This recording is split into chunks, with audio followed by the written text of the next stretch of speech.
Tchad, exigence de justice pour la répression d'octobre, Kakadébi sourd, nous nous interrogeons. Tchad, exigence de justice pour la répression d'octobre, Kakadébi sourd, nous nous interrogeons.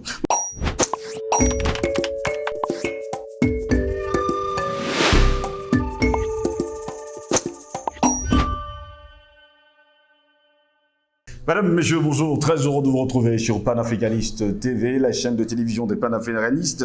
C'est votre chaîne de télévision, bienvenue à toutes et à tous à cette autre édition de Parole panafricaniste. Le gouvernement de transition du Tchad devrait mettre fin à sa répression à l'encontre d'opposants et accorder une réparation pour les graves violations des droits humains commises en réponse aux manifestations du 20 octobre dernier, a déclaré Human Rights Watch. Les autorités ont l'obligation de mener des enquêtes pénales rapides, indépendantes, approfondie et transparente sur les graves atteintes aux droits humains liées à la répression, notamment les meurtres, les décès en détention et les actes de torture, y traduire les responsables en justice. Elle devrait libérer les manifestants qui ont été emprisonnés à l'issue du procès sommaire, inéquitable d'ailleurs en décembre dernier, et ceux qui sont toujours maintenus en détention préventive. La violence à l'encontre des manifestants a été extrême et disproportionnée, faisant des dizaines de morts et de blessés, et des centaines de détenus n'ont pas pu recevoir la visite d'un avocat ou de leur famille, a déclaré d'ailleurs Lewis Murch, directeur pour l'Afrique centrale à Human Rights Watch. Les autorités devraient interdire donc immédiatement le recours aux balles réelles contre les manifestants et inviter les experts des Nations Unies et bien d'autres experts encore sur le continent africain à mener des enquêtes indépendantes.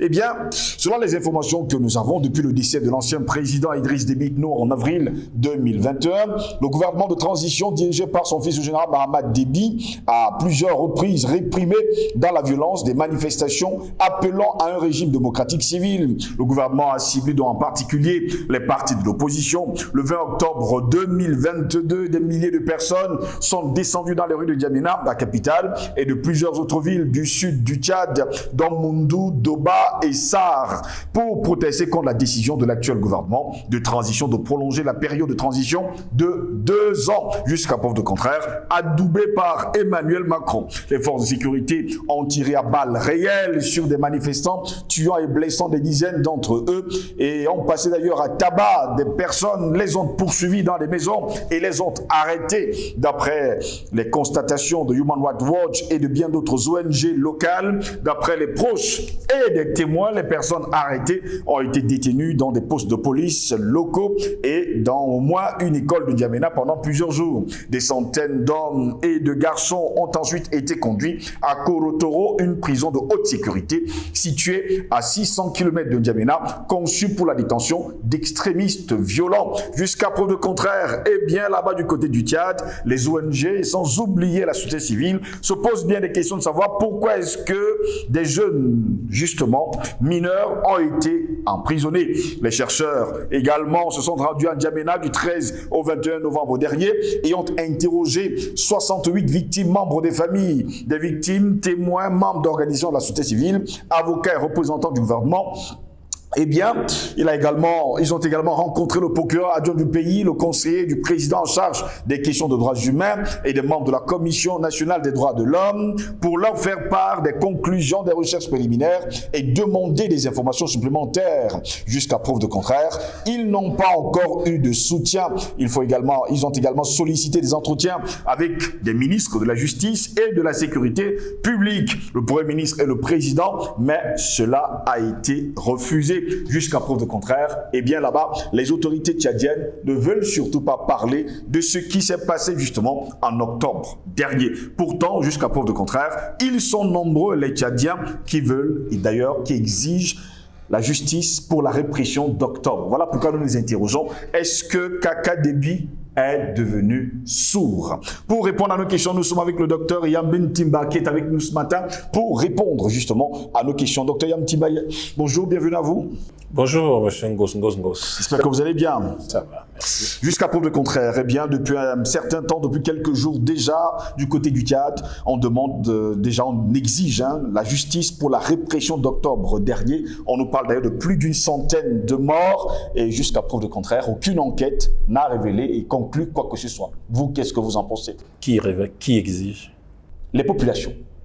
Vous avez parlé d'une organisation internationale Il y a également Human Rights Watch qui en fait partie. qui est discréditée totalement. Je pense que les Africains ne devraient plus jamais parler de cette organisation, ni jamais leur donner la parole, ni jamais leur permettre de s'intéresser à leurs affaires. Je pense que quand on s'est discrédité comme cette organisation s'est discréditée dans tous les pays, au Cameroun, on se souvient très bien de tout ce qu'ils ont pu faire, il est temps que les Africains commencent à dire à certains qu'ils n'ont pas le droit à la parole en Afrique. Ils ont le droit à la parole là où on a créé leurs organisations, pas ici. Est-ce que Human Rights Watch s'est levé pour aller demander des comptes par rapport à George Floyd? Du tout. Pourquoi ils viennent demander des comptes en Afrique?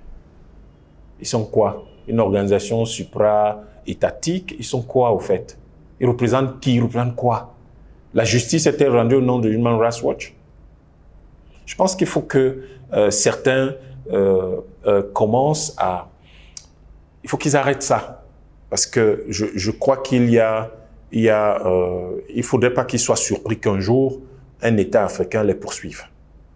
Parce que c'est du harcèlement moral, c'est inacceptable. Surtout pour des gens qui viennent de pays qui sont à l'origine des troubles qu'il y a dans nos pays. Il faut qu'ils arrêtent ça. Et je crois qu'ils sont tellement discrédités que je ne veux même pas du tout écouter ce qu'ils ont dit. Ils n'ont rien à dire. Les seules personnes qu'on devrait écouter, c'est les Africains. Que disent les Africains au sujet de ce qui s'est passé au Tchad? Je vous dirai une phrase toute simple au début. Aucun gouvernement légitime n'a jamais tiré sur sa population de cette façon-là. D'ailleurs, de quelque façon que ce soit, quand un gouvernement se sent légitime, il ne le fait pas. Parce que les pouvoirs légitimes ne s'opposent généralement qu'à tout ce qui attaque la stabilité et la prospérité ainsi que la souveraineté des peuples. Quand la souveraineté de l'État n'est pas mise en cause, quand la prospérité du pays n'est pas mise en cause, quand la cohésion du pays n'est pas mise en cause, généralement les États légitimes ne procèdent pas de façon disproportionnée comme celle-là. Et je crois que le problème profond du Tchad aujourd'hui, c'est que il y a en place un gouvernement qui est clairement, évidemment, de manière, comment on dit ça, insistante, totalement illégitime. Et ce gouvernement n'a d'autre moyen que de réagir comme il a réagi. Et nous voyons très bien que derrière cette organisation dont vous parliez, c'est en réalité les contradictions américaines qui se retrouvent au Tchad. D'un côté, le gouvernement américain qui lui apporte son soutien. De l'autre, vous avez donc un certain nombre vous avez d'autres courants au sein de la société américaine qui viennent présenter des exigences de cet ordre-là.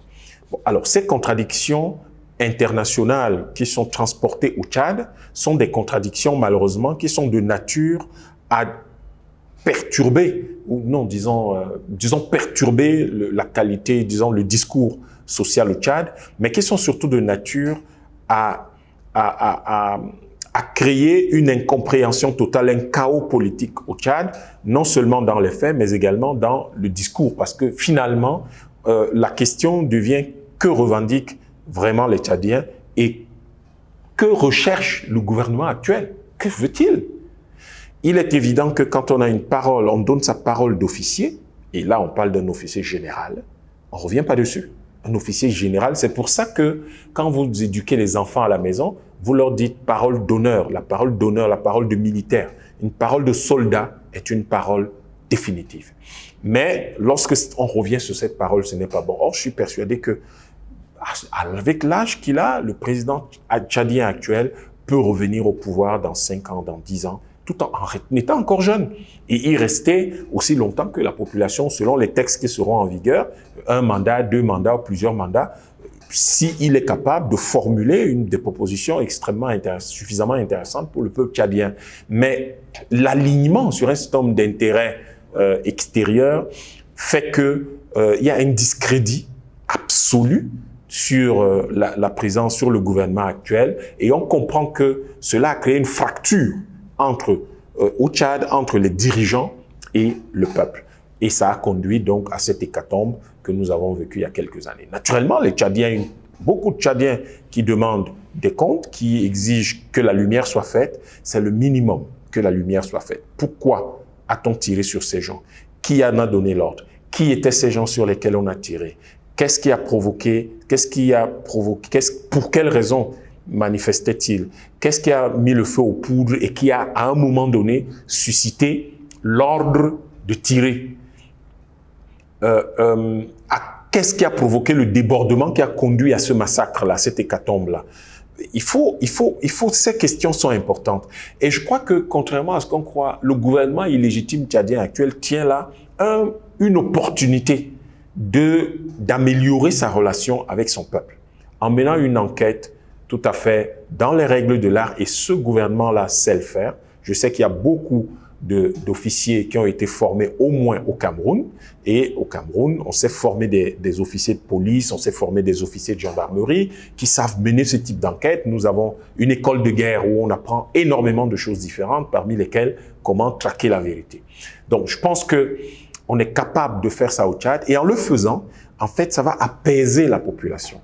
Et ça permettrait donc au gouvernement actuel de gagner du temps et de pouvoir organiser des élections normales d'ici 2 ans. Je crois qu'il avait gagné 2 ans. Il a dit 2 ans. 2 ans. Prolongation, en tout cas, de la transition pour 2 ans. Il faudrait que ce soit clair pour le gouvernement tchadien actuel et pour le président tchadien actuel. Manifestement, pour le peuple tchadien, la seule possibilité pour que la paix revienne, pour que il n'y en a que 2. Soit c'est la dictature la plus féroce qu'on installe et qui fait taire tout le monde, ce qui est inhumain et ce qui est quand même bizarre en plein 21e siècle, même si le massacre, l'hécatombe dont nous parlons, laisse croire que c'est quelque chose qui peut se faire. Ou alors, et c'est l'autre option qui est clairement une option acceptable moralement, humainement, politiquement et historiquement, c'est de se rendre à l'évidence que le peuple tchadien veut que la famille Déby passe la main. Ils organisent, et donc le président actuel en profite pour faire entrer sa famille dans l'histoire, son nom dans l'histoire. Il organise des élections transparentes. Il ne se présente pas aux élections parce que ce serait terrible s'il est battu aux élections. Il ne se présente pas aux élections et il explique aux Tchadiens dans le discours pendant lequel il annoncera qu'il ne se présente pas, il leur explique que sa famille a fait 40 ans au pouvoir et qu'il est temps de laisser d'autres personnes essayer. Mais ils sont là, ils sont tchadiens, et qu'ils laissent la possibilité à d'autres de prendre le relais pour le moment, et ils reviendront dans une compétition transparente. Mais je l'appelle à être grand. Je l'appelle à la grandeur, tout simplement. Je l'appelle à la grandeur. Je sais quelles sont les pressions, c'est prétentieux. J'imagine quelles sont les pressions auxquelles il peut être soumis. J'imagine les pressions internationales, j'imagine les pressions venant de l'armée, j'imagine les pressions venant du parti au pouvoir, j'imagine les pressions familiales, j'imagine les pressions même qui viennent des interactions interclaniques, intertribales au Tchad. J'imagine également les pressions qui viennent de ses propres ambitions personnelles et de ce qu'il veut vraiment. Quand on est général d'armée, qu'est-ce qu'on veut? Je crois qu'il doit être général d'armée ou de corps d'armée. Donc, qu'est-ce qu'il veut vraiment? Donc, il faut qu'il clarifie tout ça. J'imagine qu'il y a toutes ces pressions. Ce n'est pas facile, mais en même temps, il avait manqué l'occasion d'éviter que ces pressions-là s'exercent sur lui. Il aurait dû dire, il y a un processus constitutionnel, il doit être respecté. Et ce processus n'avait pas été respecté, et malheureusement, aujourd'hui, il est obligé de subir toutes ces pressions, et elles sont dures, contrairement à ce que les gens croient. C'est des pressions très dures, c'est des pressions extrêmement fortes, je me demande s'il trouve le temps de dormir, vraiment. Mais il faut qu'il ait la grandeur de sortir de là. Et sortir de là en quoi faisant? Une chose toute simple.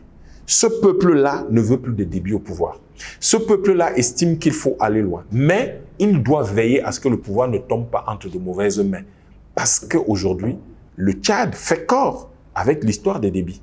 Donc, il faut qu'il s'assure que tout autant qu'il va organiser, pendant qu'il organise une élection transparente, fiable, bien menée, un projet rondement structuré et bien mené, il doit s'assurer que les personnes qui vont se présenter, qu'elles montrent patte blanche. Parce qu'il ne faut pas confondre la célébrité dont on jouit à un moment donné avec le fait que vous serez toujours le chouchou du peuple, que vous êtes la personne que le peuple veut. Les urnes décideront si vous le voulez. Je sais qu'il y a beaucoup de réseaux qui n'aimeraient pas voir certaines personnes arriver au pouvoir. Je sais aussi qu'il y a beaucoup de réseaux qui aimeraient faire partir les débits, mais les débits doivent se mettre au-dessus. Ne pas rentrer dans cette contradiction et dans cette confrontation, donnant l'impression que eux, ils ont quelqu'un contre eux, qu'ils ont des gens avec qui ils devraient être en conflit et qui sont contre eux, auxquels ils s'opposent. Non. Les débits sont une famille présidentielle et ils doivent savoir rester une famille présidentielle. Et une famille présidentielle fait preuve de grandeur. Et la grandeur, à un moment donné, et c'est valable pour la plupart des pays en Afrique centrale, c'est pratiquement tous les pays d'Afrique centrale, c'est que ce qui dirige aujourd'hui est la grandeur de dire nous avons fait 20, 30, 40 ans ou plus, nous avons fait notre temps. Que nous sachions passer la main. Parce que c'est ça la grandeur d'un homme. Dans le premier livre, le tout premier livre, en tout cas le plus ancien connu aujourd'hui, les enseignements de Taotep, il dit une chose fabuleuse, l'ancien vizir de Pharaon. Il dit, il n'y a rien, je paraphrase, hein, il n'y a rien de plus noble que d'avoir un fils. Ce fils-là peut être celui qu'on a éduqué, celui qu'on a préparé. Il peut. Et donc, et il disait, dans une salle de classe, tous sont vos fils. Et parce que vous les éduquez tous, vous permettez à chacun de faire grandir les dons naturels qu'il a. Donc, dans nos peuples, dans nos pays, il y a effectivement beaucoup de possibilités. Il y a des gens qui ont des dons naturels que les présidents actuels permettent simplement à ceux-là de pouvoir compétir en toute transparence et en toute équité pour que le meilleur ou celui que le peuple choisira prenne le pouvoir. Croyez-moi, ça rendra les débits faiseurs de rois. Et ça leur donnera beaucoup plus de pouvoir, peut-être pas opérationnel, mais ça leur donnera un pouvoir extraordinaire sur le Tchad et surtout un prestige dont rêvent beaucoup de familles présidentielles. Mais je sais que c'est difficile. La plupart des gens pensent que c'est mieux d'être dans les opérations parce qu'il y a beaucoup de ressources qui passent par là qu'on peut contrôler, parce qu'on peut contrôler les ressources humaines, mais en fait, à un certain niveau, vous ne devez pas cesser. Vous vous êtes élevé, mais allez jusqu'au sommet pour être des faiseurs de rois à un moment donné, pour être ceux qui ont le prestige d'avoir stabilisé leur pays et d'avoir assuré sa souveraineté, et non pas être ceux qui sont dans le risque de provoquer des hécatombes comme celle qu'on a. Justice sera-t-elle rendue aux victimes d'octobre dernier, quand on sait pertinemment que ça fait déjà presque 3 mois, on n'a pas les conclusions de l'enquête. Et d'ailleurs, on a l'impression qu'en Afrique centrale, et surtout sur le continent africain, eh bien, les enquêtes piétinent et on n'a jamais de conclusion. C'est une remarque extrêmement pertinente, mais il faut savoir que à un moment ou à un autre, d'une manière ou d'une autre, les gens rendront compte. L'histoire a ceci de fâcheux, mais également d'admirable, qu'on finit toujours par rendre compte. Vous rendrez compte que vous le vouliez ou pas. Pourquoi est-ce que vous rendrez compte que vous le vouliez ou pas? Parce qu'il y aura toujours un événement qui va se référer à celui-là. Et quand vous ne serez plus là, et que si vous êtes d'ailleurs parti d'une mauvaise façon, eh bien l'histoire vous rattrapera.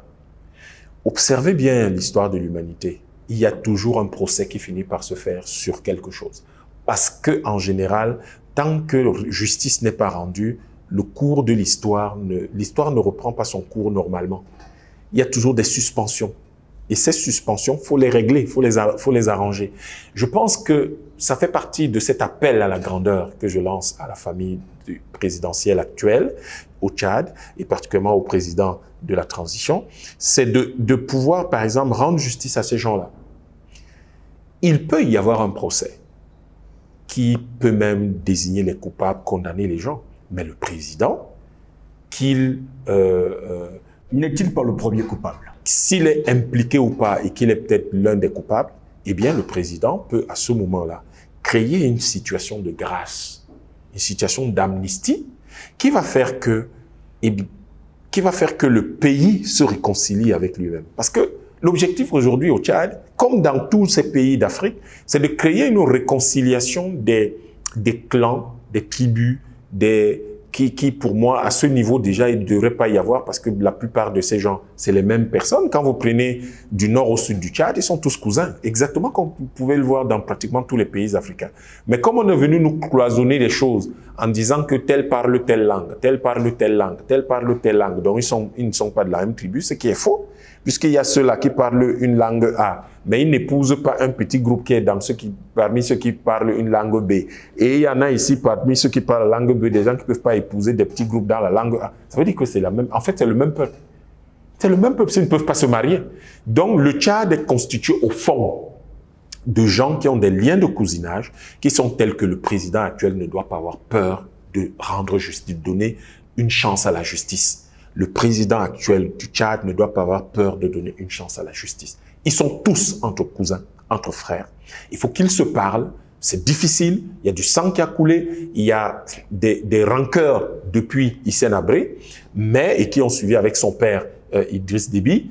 Mais justement, à lui de saisir l'opportunité de réconcilier le peuple tchadien, d'aller vers la justice et de dire aux Tchadiens, nous sommes capables de nous entendre.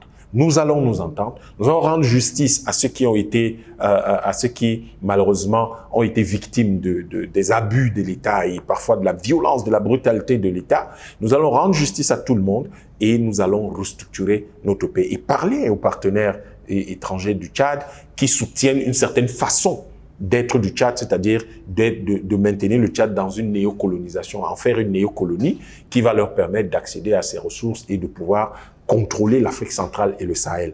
Il faut pouvoir leur parler, leur expliquer que c'est inacceptable parce que le Tchad risque de se retrouver isolé sur la scène africaine et il n'y a pas de raison que le peuple tchadien subisse un ostracisme tout à fait légitime et justifié quand les autres, un beau jour, auront construit le filet panafricain, alors que le Tchad, du fait de ce genre d'errements et d'événements, malheureusement, ne pourra pas faire partie de cette union-là. Donc, je crois que ce pourquoi nous plaidons là, c'est pour une union plus juste des Africains, c'est pour une cohésion de tous nos peuples et que les gens sachent qu'au cœur de la cohésion des peuples se trouve la justice. Au cœur de l'union des États se trouve la justice. Au cœur du panafricanisme se trouve la justice. Parce que tant que vous ne rendez pas justice, les choses ne marchent pas comme il faut. Or, la justice a son pendant qui est la vérité. La valeur principale de l'Afrique, c'est la vérité et la justice. Il faut donc que le Tchad dise la vérité aux Tchadiens sur ce qui s'est passé et rende justice aux victimes. Parlons justement de justice, Dr Yamin Timba. On a l'impression aujourd'hui, il y a quand même eu un procès le 2 décembre dernier qui a condamné quand même des victimes. On oublie également les tortures qui ont été, on le dit comme ça, faites sur de jeunes gens dans des écoles et à gauche et à droite. Jusqu'à preuve du contraire, cette justice n'en a pas parlé. Aujourd'hui, les Tchadiens insistent, persistent. Il faut quand même la justice pour les victimes. Il faut en parler. Il y a de justice d'ailleurs que pour les victimes, il n'y a pas de justice pour les bourreaux. Parce que les bourreaux, généralement, c'est eux qui infligent des torts aux autres. Et je crois qu'on s'est pris dans, quel que soit le tableau. Parce que j'ai entendu beaucoup d'Africains, Tchadiens et d'autres Africains dire oui, mais c'était une manipulation. Que il y aurait une sorte de manipulation du type printemps arabe ou printemps révolution orange, des choses de ce genre. La révolution du jasmin. Voilà, et que c'est ce genre de manipulation que l'État tchadien a arrêté, a stoppé net avec ce massacre. Je voudrais dire aux gens, c'est très bien de vouloir expliquer ça comme ça, mais je pense que je pense que nous avons vraiment besoin d'une enquête. Il faut que cette enquête nous dise si tel était le cas. Et je ne crois pas que les gens qui vont de bureau en bureau au Tchad, là, qui viennent d'ailleurs et qui vont de bureau en bureau au Tchad, je ne crois pas qu'ils aident cette enquête à avancer. D'abord, je ne comprends pas très bien quel est leur intérêt. Est-ce qu'ils sont en train de chercher à savoir si ce qu'ils voulaient faire s'est fait, ou si ce qu'ils avaient peut-être financé en sous-main s'est fait ou ne s'est pas fait? Est-ce qu'ils sont en train de chercher à savoir s'il y aurait des secrets qu'ils auraient partagés et que ça n'a pas été éventré? Enfin, je ne comprends pas très bien ces pérégrinations entre les administrations tchadiennes. Mais je pense que il faut laisser le Tchad mener son enquête. À la limite, le Tchad peut accepter via le mécanisme d'évaluation des pairs en Afrique, demander à la CEMAC ou à la CEAC de l'aider, de l'assister dans cette affaire. Parce que Nous, en Afrique, nous devons faire preuve de solidarité. Le Tchad, qu'importe le fait que c'est le gouvernement qui est mis au banc des accusés, il faudrait d'ailleurs, et peut-être à cause de cela ou pour cela, ce gouvernement devrait appeler au secours les autres pays africains pour éviter de se retrouver demain tout seul avec une grosse patate chaude. On a le droit de commettre des erreurs dans la vie. Peut-être que certaines erreurs sont terribles. Voilà pourquoi quand vous avez des armes, vous devez faire très attention. Et que Sankara disait, quand des gens ont des armes et qui n'ont pas de culture idéologique, c'est des bandits armés. Parce qu'il ne disait pas qu'il y a des bandits mais il disait que vous n'avez pas le réflexe du soldat, vous avez le réflexe du bandit qui tire pour se défendre parfois simplement. Et donc, là, dans le cas d'espèce, il faudrait que le gouvernement tchadien, la présidence de la République du Tchad ait le courage, la grandeur, cet appel à la grandeur, le courage et la grandeur de dire « j'ai besoin d'aide » et ceux qui vont m'aider vraiment, ce sont mes pairs africains. Ils peuvent appeler le président Biya ou le président Touadéra, et d'ailleurs, ça va créer des éléments de paix. Imaginez qu'on crée un mécanisme en Afrique centrale, CEMAC ou CEAC, pour aller assister le Tchad dans cette situation-là. Ça va permettre au Tchad de discuter avec la RCA cordialement, ça va permettre à tous ces pays-là de discuter cordialement. Donc, ça va créer, c'est une opportunité de paix en Afrique centrale. Donc, je crois que le Tchad ne doit pas avoir peur de la justice. Le président actuel ne doit pas avoir peur de la justice. Et il faudrait surtout, qu'il comprenne que la justice actuelle, il s'est passé quelque chose. D'accord, le fait est là. On ne va pas le changer, on ne va pas revenir en arrière. Mais on peut profiter de ce fait-là pour réconcilier les gens. Il faut absolument que les victimes, qu'on leur fasse justice. Et il faut que tous ceux qui ont subi des torts, ils ont été torturés, sont morts, ils ont été emprisonnés, etc., interpellés, rudoyés, que ces gens-là, on leur rende justice. Et en leur rendant justice, ça va permettre au peuple, ça va permettre aux dirigeants de pouvoir faire baisser la pression interne au moins, même si la pression externe continuera à être plus forte. Mais quand la pression interne est faible, n'a plus d'importance, ça vous permet de pouvoir avoir le temps, la force de trouver les mots justes pour discuter avec vos partenaires extérieurs. Une question ressort justement sur ce massacre d'octobre dernier. Est-ce qu'un militaire est mort? À la vérité, je ne peux dire s'il y a un militaire qui est mort parce que personne ne sait réellement. Il y a tellement de choses qui se disent sur ce massacre qu'en fait, je préfère avoir la retenue qui me permet de ne pas prendre, de ne pas dire une bêtise qui aurait eu l'air qu'on aurait pu éviter de manière évidente. Par contre, ce que nous disons, c'est que c'est des armes de guerre qui ont tiré. C'est des armes de guerre qui ont provoqué ces morts. Sur le plan légal au Tchad, ne peut avoir ce type d'armes que des soldats. Est-ce qu'ils se sont entretués?